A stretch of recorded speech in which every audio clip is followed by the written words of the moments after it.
The One Piece!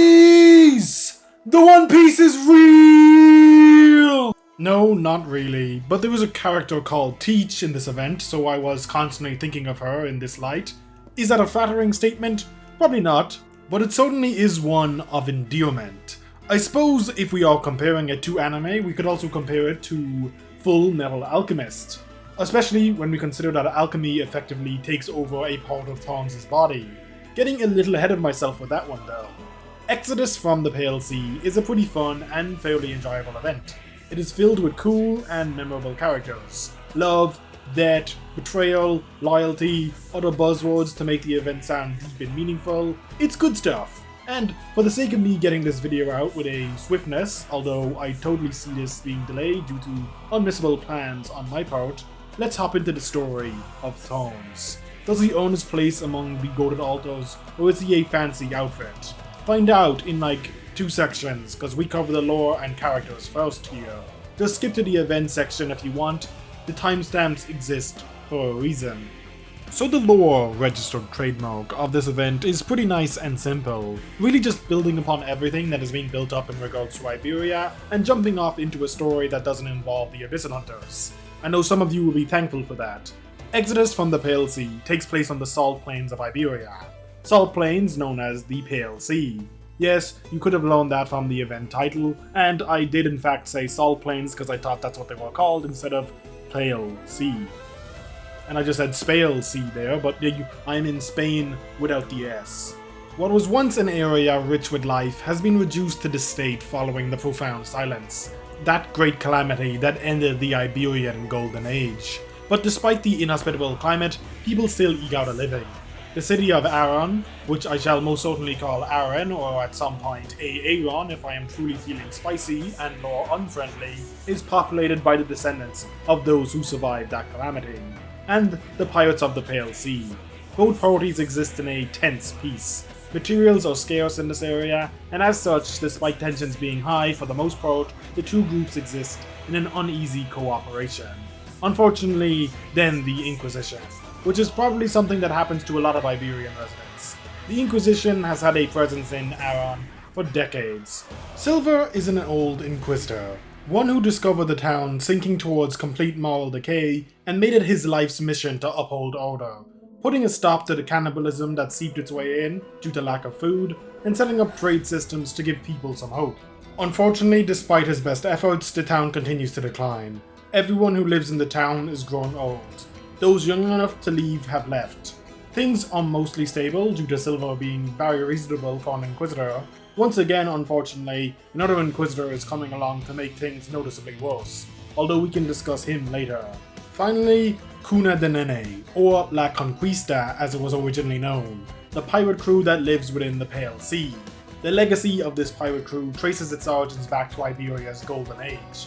La Conquista was once a ship from the Iberian Defense Force, but the original captain of the crew, Cruz, managed to seize the ship, which became the flagship for his pirate crew. Due to the shipbuilding that Iberia was once known for being lost to time, this ship is one of the last known survivors of the Golden Age. Of course, the Inquisition would also prefer if people aren't messing around with things from the Golden Age, so the pirates that call this ship home aren't safe from them. Of course, the profound silence came for this ship like all others. Seaborn began planing the town of Aaron, and Cruz ordered his men to help the townspeople. Of course, repelling the Seaborn is no easy feat, and many of the crew members of that time were killed. Most notably, Cruz himself, who acted as bait to lead the Seaborn into a cave system that was sealed off by Juana. Juana would then lead the remnants of this group into life on the Salt Flats, where things would mostly be smooth sailing. Salt sailing, if you will. Which required some modifications as proper land ships are too heavy for life in the Pale Sea. The end goal of all of this was to return to life on the sea, which would require a relic from the Golden Age, a compass. Unfortunately, the only ones who could pull off this feat were the alchemists. Alchemists are a long outlawed profession. The Inquisition doesn't look upon the occupation favorably. Regardless, alchemists possess the innate ability to mold the natural elements of the world to their will. Admittedly, during this event, we don't exactly get sat down and told exactly how this works. It requires a stable odds field, which is all well and good, but the alchemical process can seemingly be learned by anyone without much prerequisite knowledge. Thorns, as far as we know, does not possess any unique arts that make him more capable of alchemy than another practitioner. All he had was a very talented teacher, Aulus. Aulus was the one who made the compass that Juana is looking for, a compass that supposedly points to the deepest desires of the user. Whether that is true or not is irrelevant, but it does mean that Juana needs an alchemist, and Thorns is the only one in close proximity. Gonna keep the character introductions short and sweet.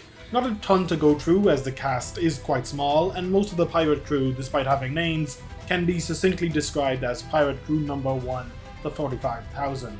That being said, let's start off with the character that is our protagonist, Thorns. He's pretty cool, spending a lot of the event as a rather passive character, mainly cause he is a prisoner, or stumbling into different situations outside of his control. Only when he finally begins work on the compass does his desire for companionship rear its head, which leads him into his confrontation with the Inquisition. Weedy and Elysium also appear in this event, primarily tracking down Thorns after he stops checking in. I would like to say both served a good role in this event, but that would be too generous to Weedy, who mostly just existed in the background for 80% of the story. Elysium was cool though. I especially enjoyed his relationship with Rosalt. Their back and forth banter mixed with their inner thoughts was a very enjoyable read. Rosalt is up next as a result of her just being mentioned. The Master Thief is no Bilbo Baggins, but she does her job well enough. She is the reason Thorns is caught up in this mess to begin with after all. She is a woman descended from wealth, although her family has fallen upon rather rough times recently. Rough is a bit of an understatement, as seemingly the Inquisition has taken everything from her family, and she has been forced into a life of thievery to survive.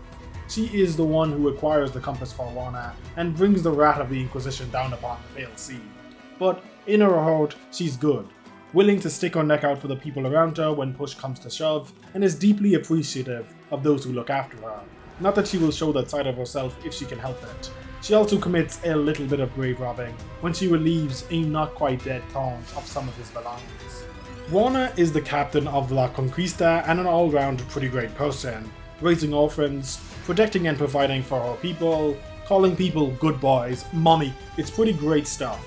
She dreams of once again taking to the seas, and her main goal throughout this event is repairing the compass so that it may lead her back to where she is most comfortable. Her crew both fear and respect her in somewhat equal measure. Many in the crew say she has formed an alliance with the Seaborn due to her incredible strength and longevity. She is simply built better, I fear. Over 100 years old and able to take on scores of people by herself. Aging well, you could say, especially when people she raised look older than she does. Speaking of those raised by her, Javier and Teach. Javier is the crew's chef and first mate, and Teach is not Blackbeard, but certainly is a sexy older woman. The two mirror each other quite a bit, with loyalty being the defining aspect of the two characters. Their loyalty to their captain and their crewmates. They inevitably would end up on opposing sides when push came to shove with the Inquisition. I enjoyed both characters, Teach primarily. Javier is okay, but as the leader of the traitorous part of the crew, it was a tough sell on liking him after the split. And finally, the Inquisitors. Saying Silver most certainly existed is definitely me dismissing him. He was a kind and, all things considered, relatively benevolent Inquisitor, dedicating most of his life to looking after the people of one city. Unfortunately, when a new face showed himself in town, his lack of an extremist worldview played into his end. Anastasio is batshit insane. Not Lapland putting on a mask of insanity, insane. Truly insane. From the moment he became an Inquisitor, he has seen it as his duty to save others from desire. Born from him committing cannibalism as a child, when an Inquisitor spared his life, he seeks out those with desires to force them to repent for their sins, cutting away pieces of his own flesh when he feels his own desires rising up. He is a true masochist. He decorates his weapons with the bones of his victims. If nothing else, at least he is committed to the bit. It would be him that forces the pirates into action, as a live and let live attitude doesn't compute with his worldview. So the story. Our beloved Thorns is captured, imprisoned by a group of cruel and evil pirates, trapped on the salt plains with no hope of rescue. But he holds on to hope. Throughout his weeks in captivity, he has attempted escape multiple times, all of which have failed, obviously. But with a little encouragement from the Saltfin Nene, he has prepared yet another escape attempt, using his alchemy to escape from his cell using a tunnel. The tunnel effect, if you will. Despite successfully sneaking through the camp, witnessing Teach, Javier, and a rather lucky couple getting it on, he finds himself face to face with Juana. With his sword broken, he stands no chance against the captain. Defeated soundly, Juana drags his ass back to camp. She is looking for an alchemist, and based on the gold alchemist coin found on his person, she is certain Thorns is one. And so, while his cell is being repaired, Thorns finds himself tied up in the center of camp. So, flashing back to 2 weeks before Thorns found himself imprisoned, our lovable protagonist was wandering the Pale Sea alone. Thorns was searching for a pirate sword technique to improve his swordsmanship. Only a few steps into the Pale Sea would see Thorns attacked by a giant saltfin, knocking him unconscious for a few hours. Rose Salt, who was running from the Inquisition after stealing the Forbidden Compass, would stumble upon the corpse. She very reasonably decides to help herself to some of Thorns' belongings. Not like he needs them anymore. She is unfortunately caught in the act by one Inquisitor, Anastasio. The Psycho is about to deal with the thief before Thorns wakes up and jumps to her defense. Anastasio points out that Rose Salt had stolen from him, but Thorns doesn't particularly care cause he's dealing with an Inquisitor. He makes a mistake by giving up some knowledge in regards to alchemy, which makes Anastasio decide Thorns has to be dealt with too. After a quick clash, Thorns' sword is broken by the Inquisitor. Using some quick thinking, Thorns weaponizes the Saltfin and leads Anastasio into a Saltfin attack, resulting in the Inquisitor getting impaled on a Saltfin skeleton. Thorns seizes the moment, and him and Rose Salt catch a ride Doomworm style on the Saltfin to the nearby town of Aeron. Upon arrival, the two go their separate ways. Rose Salt meets up with her fellow pirates, while Thorns goes around asking for information on the sword technique. This search would lead him into digging up a grave to find the Swordmaster's journal. Unfortunately, then the Inquisition. Thorns is then sentenced to be killed. Silver, the resident Inquisitor, is going to have to carry out this sentence, and on his way over is pickpocketed by Rose Salt.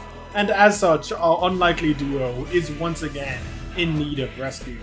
Thankfully, the pirate crew are here, so Teach and Javier rescue the two before leading a daring escape onto one of the salt ships. Thorns wasn't rescued for free though. Rose Salt had mentioned that Thorns was likely an alchemist, so in exchange for his rescue, Thorns is expected to repair the compass. Meanwhile, having survived his encounter with Thorns, Anastasio stumbles into town, the hole in his stomach only slowing him down. Upon reaching Aeron, he meets up with Silver and joins forces, enlisting the help of the local Inquisition to hunt down the pirates and the compass. And that brings us back to our boy, Tied Up. Weedy and Elysium have made their way to the Pale Sea because Thorns hasn't been in contact with them. Unfortunately, all they learn is that Thorns is a wanted man who escaped with dangerous pirates. Elysium is obviously not happy hearing this, so decides to venture into the sea to find Thorns. Weedy remains behind for now. Thorns, meanwhile, has been getting used to his life in captivity. Despite his numerous escape attempts, Juana still hasn't given up on him fixing the compass. Thorns still denies that he has any knowledge on alchemy, but considering that Juana knows what to look for, she's already well aware of his capabilities. Despite refusing to work on the compass though, he has slowly integrated into pirate life, and as resources dwindle, he agrees to join them on a saltfin hunt. The crew finds itself hunting a massive saltfin, which after an intense hunt, flees into the Skeleton Reef, an area on the Pale Sea filled with heat vents powerful enough to break through a ship's hull. Juana, being the Giga Chad that she is, latches herself onto it and is taken into the reef by the creature. Thorns uses what little equipment he has on him to lead the crew through the reef, where they discover that Juana has slain the beast. On their way back to base, the ship is attacked by the Inquisition. Juana confronts Silver and Anastasio, but the injuries received during her hunt mean she is quickly being overwhelmed by the duo. Luckily, Thorns intervenes to save her. Unfortunately though, their hunt is taken by the Inquisition, and a number of pirates end up dead or captured. Thorns after this decides that he will aid the pirates with repairing the compass. So, Juana gives him some new drip to symbolize his new resolve and justify that sweet altar unit. Unfortunately, trouble is brewing in the camp. Silver offers the pirates a deal. Turn over the compass and the person responsible for stealing it, and the remaining pirates may go free. To send this message, they released a few of the pirates that had been captured during their ambush. On their way home, they take Elysium as a prisoner, and he is sold to Rose Salt. Just in time, because Thorns is looking for an assistant, so Rose Salt takes Elysium to him. This obviously works out as it is reuniting the two best old friendos. Things are going smoothly until Towns and Juana venture out to acquire more material for the compass. Juana's desire to return to the sea is seen by many as being wishful thinking. As such, Javier, who is getting pushed by the traitorous crew members, takes the opportunity presented to capture Rosal and Elysium. During all this, Towns has been battling against a great Seaborn, the very Seaborn who killed Juana's love, Cruz. Since then, Juana has led many skilled warriors to their deaths in an attempt to kill the monster. Following a battle lasting many hours, Thorns emerges victorious, having learned the swordsmanship of Cruz. Unfortunately, when the duo return to the ship after this battle, Javier springs his trap. Before this descends into a bloodbath, Rosal proposes they give Thorns one more week to fix the compass before they turn them over to the Inquisition. Agreeing to this results in Javier and his fellow conspirators being banished. The week passes without any progress, with Thorns seemingly destroying the compass in an attempt to repair it. So Javier travels to Aaron to negotiate with Silver, revealing the location of the camp. Anastasio leads the Inquisition on an attack on the camp. Before that though, Juana releases Thorns, Elysium and Rosal so that they aren't caught up in the chaos. Shortly after their release, the Inquisition attack the camp. Many pirates are taken prisoner and all who resist are killed. Thorns, seeing the fire in the distance, rushes back to the camp to lend aid. Reuniting with Elysium, Weedy, who is finally taking an active role in this event, Rosal and Teach, they rescue Juana from the Inquisition and prepare to take La Conquista onto the Salt Flats to escape. Anastasio has already made his way on board though, so in order to escape, Thorns blows up the lab and sends Anastasio plummeting to his presumed death. Silver, seeing this, takes the opportunity to travel back to Aaron without searching for Anastasio's body. Silver had in recent days become tired of dealing with the insane Inquisitor, so he abandons the area without any search. Hoping to have seen the last of him, he returns to town with blueprints to build new salt ships. Unfortunately for Silver, the Inquisition allows none to stray from the path. Surviving the encounter with Thorns, Anastasio returns to Aaron to enact justice on Silver, killing him for giving into his desires. The following day, Anastasio would demand the traitorous pirates to hunt down their former comrades in return for being spared from his judgment. Not that they actually would be spared, but they would be more useful alive for now. During the night of Silver's murder, the crew aboard La Conquista would spend an uneasy night. Some suffered from fever, while all suffered from the extreme cold. Thorns was now more determined than ever to repair the compass, and just before the Inquisition attacks, he succeeds. Anastasio, however, fires upon where he was walking, and the resulting shot destroys the compass. So, Thorns stores the material that fueled it in his own right arm. Under Javier's command, the traitorous pirates force Juana into the skeletal reef. Forced to follow them by Anastasio, the battle continues with Javier firing hooks onto La Conquista. The Inquisitor's warriors storm the boat. Rosal and Teach are cornered in the belly of the ship, and just barely manage to survive the onslaught.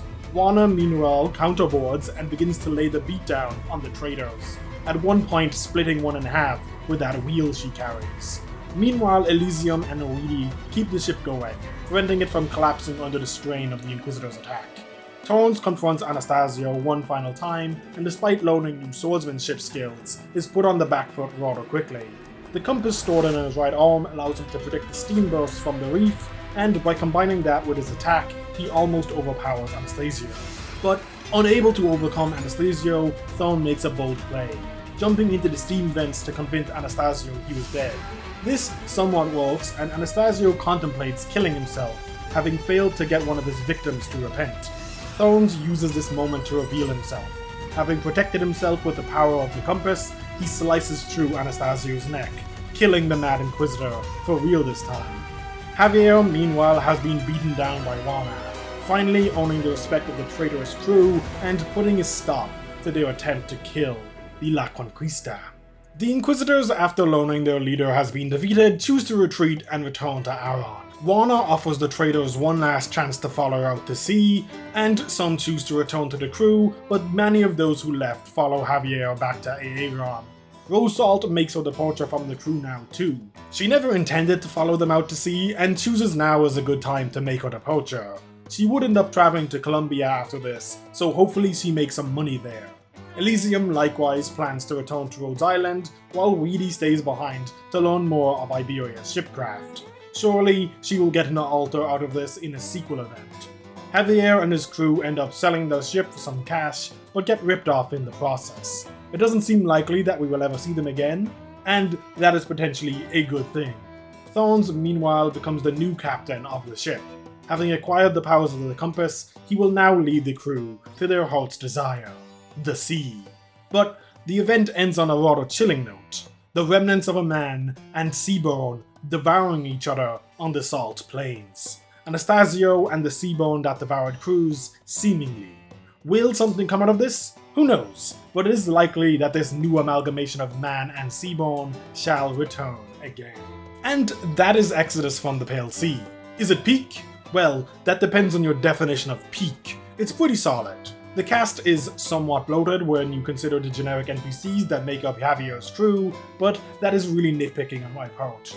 Thorns is a really compelling protagonist. His journey from adventurer to pirate captain was very compelling and gave us a lot of insight into the character that he really hadn't had since his introduction.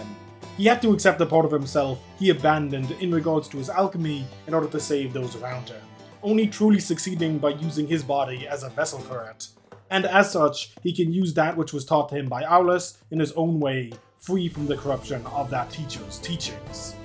Teacher's teachings, not like mentor's teaching, you know, my wayward words needs to be studied. Rose Salt is also very enjoyable. Her role during the event brought about quite a lot of comedic moments, especially in her interactions with Elysium, but she also brought about her own share of emotional moments and turmoil. Her speech while defending Teach from the Inquisition was moving, cursing her own fate for being forced into the life of a thief because of the Inquisition. Juana too is very cool, and I'm gonna keep it a buck, it's cause she's hot. Nice character arc, girl, I just want you to peg me. With all that said though, desires are at the heart of this event. The desire to be free, the desire to be rich, the desire to see the sea, even the desire to free others from desire. And I like to think I'm doing my part by contributing to this by mentioning my desire for Juana. I'm serious, Hippogriff. Make her playable. I will give you my money. I want to hear your thoughts on this event though. Down below, give me a rundown. Good, bad, somewhere in between. I literally didn't pull, I skipped, I think this event is mid, the mechanic is mid, let me know. Huge thanks to the wonderful members of the factory. You are the ship to my pirate crew, keeping me above the waves and hopefully out of the reach of Seaborn. Y'all, be good people, and I will talk to you in the next one. Yes, matey. Yes, thank ye so much. Thank ye. That be just what we need to sail. Yes, that be just what we need to sail. 'Cause I'm sailing. I'm sailing. I'm sailing. Arr, matey. Arr. Arr. Arr. Arr, matey. Ahoy!